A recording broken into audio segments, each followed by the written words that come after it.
Assalamualaikum warahmatullahi wabarakatuh.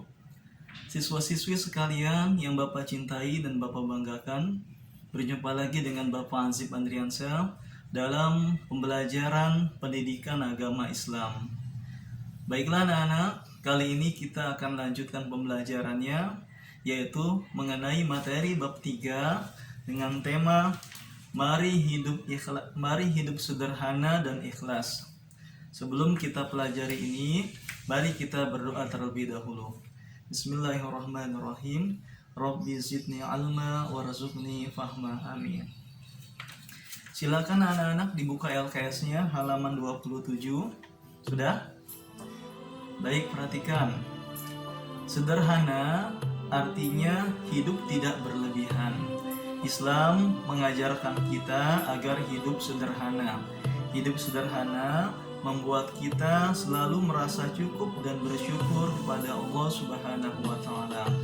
Allah Subhanahu wa taala berfirman dalam surah Al-Furqan ayat 67 yang artinya, dan termasuk hamba-hamba Tuhan yang Maha Pengasih, orang-orang yang apabila membelanjakan harta mereka tidak berlebihan dan tidak pula kikir di antara keduanya secara wajar.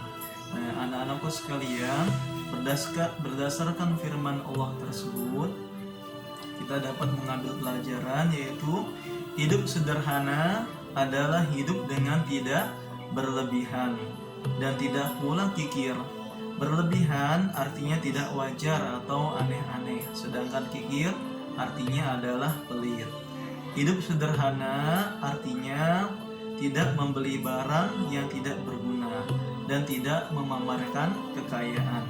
Jadi sederhana juga bukan berarti hidup miskin ya anak-anak, tetapi hidup sederhana adalah membelanjakan sesuatu sesuai dengan kebutuhan.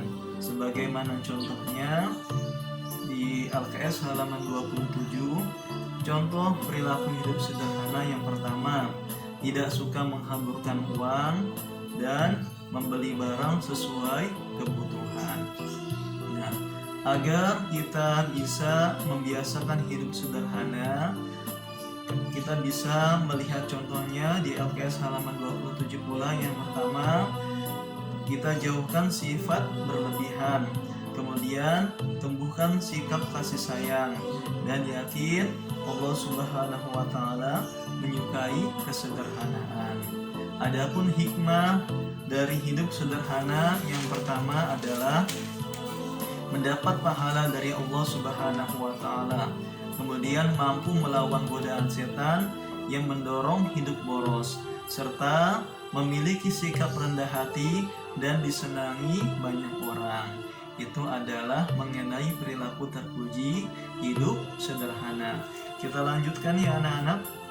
Kali ini kita akan belajar mengenai materi mari ikhlas beramal. Silakan dibuka LKS-nya halaman 29. Ikhlas artinya adalah suci, bersih dan tulus. Ikhlas juga berarti melakukan segala amal perbuatan dengan niat hanya mengharap ridha Allah Subhanahu wa taala. Ikhlas menjadi syarat diterimanya amal. Setiap amalan seseorang di sisi Allah tergantung pada keikhlasannya dalam berniat. Artinya, menjaga niat yang ikhlas mata-mata karena Allah dalam menjalankan segala amalan merupakan syarat utama diterimanya amalan tersebut.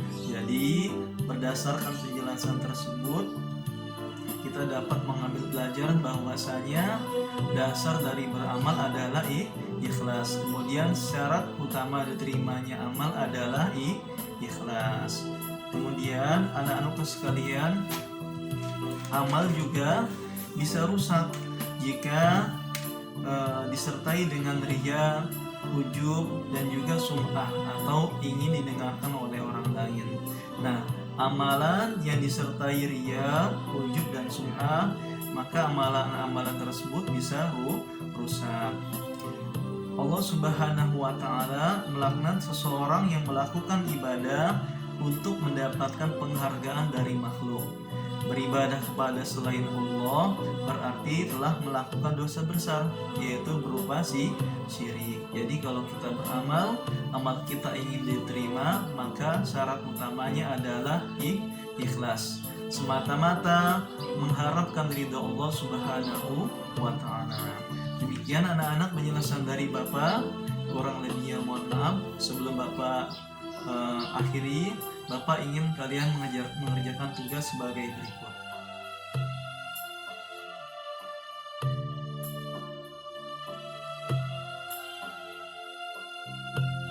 Wassalamualaikum warahmatullahi wabarakatuh.